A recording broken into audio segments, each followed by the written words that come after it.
நிலவொளி மென்மையாக ஜன்னல் வழியே பாய்ந்து வசந்தியின் சிறிய வீட்டின் தூங்கும் அறையை தழுவியது. போர்வைக்குள் 5 சிறிய உருவங்கள் சுருண்டு படுத்திருந்தன. ஜனனி, சர்வினி, லிஷாந்த், லிவினாஷ் மற்றும் குட்டி லிரோஷன். நாள் முழுவதும் விளையாடி களைத்திருந்த அவர்கள் பாட்டியின் தாலாட்டு போன்ற கதைக்காக காத்திருந்தனர்.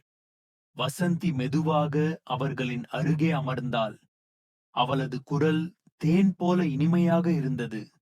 இன்று நான் உங்களுக்கு நிலவொளியின் தேவதை கதையை சொல்லப் போகிறேன் என்று அவள் தொடங்கினாள். ஒரு காலத்தில் இந்த கிராமத்திற்கு மேலே உள்ள வானத்தில் நிலவொளி தேவதை வசித்து வந்தாள். அவளுக்கு வெள்ளி போன்ற நீண்ட கூந்தலும் நட்சத்திரங்களைப் போன்ற பிரகாசமான கண்களும் இருந்தன. ஒவ்வொரு இரவும் அவள் தன் வெள்ளி படகில் வானத்தில் வலம் வருவாள். தூங்கும் குழந்தைகளுக்கு மென்மையான கனவுகளை பரிசளிப்பாள். ஒரு இரவு நிலவொளி தேவதை நம் கிராமத்தின் மீது பறந்து கொண்டிருந்தாள். கீழே வசந்தியின் வீட்டில் 5 சிறிய குழந்தைகள் ஆழ்ந்த உறக்கத்தில் இருப்பதை அவள் பார்த்தாள். இந்த குழந்தைகளுக்கு இன்று என்ன கனவு கொடுக்கலாம் என்று அவள் தனக்குள் கேட்டுக்கொண்டாள். முதலில் அவள் ஜனனியின் அருகே இறங்கினாள். ஜனனி புத்தகங்களை மிகவும் விரும்புவாள் அல்லவா? அதனால் நிலவொளி தேவதை அவளுக்கு பறக்கும் புஸ்தகங்கள் நிறைந்த ஒரு கனவை கொடுத்தாள். அந்த புத்தகங்களில் இருந்த கதைகள் அவளை மாயாஜால உலகங்களுக்கு அழைத்துச் சென்றன. அடுத்து சர்வினியின் அருகே சென்றாள்.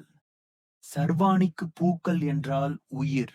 அதனால் நிலவொளி தேவதை அவளுக்கு பல வண்ண மலர்கள் பூத்து குலுங்கும் ஒரு அழகான தோட்டத்தை கனவில் காட்டினாள். அந்த தோட்டத்தில் சர்வினி பட்டாம்பூச்சிகளுடன் ஆனந்தமாக நடனமாடினாள். பிறகு குறும்புக்கார லிஷாந்த். அவனுக்கு சாகசங்கள் என்றால் கொள்ளை பிரியம். நிலவொளி தேவதை அவனுக்கு பொக்கிஷங்களை தேடிச் செல்லும் ஒரு அற்புதமான பயணத்தை கனவில் கொடுத்தாள். லிஷாந்த் ஒரு வீரனைப் போல தடைகளை தாண்டிச் சென்றான். அடுத்து அமைதியான லிவினாஷ். அவனுக்கு இயற்கையின் மீது அலாதியான காதல்.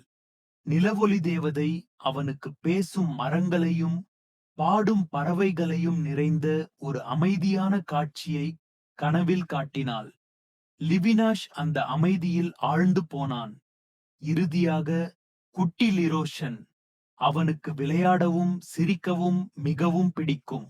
நிலவொளி தேவதை அவனுக்கு பேசும் பொம்மைகள் நிறைந்த ஒரு பெரிய விளையாட்டு மைதானத்தை கனவில் கொடுத்தாள்.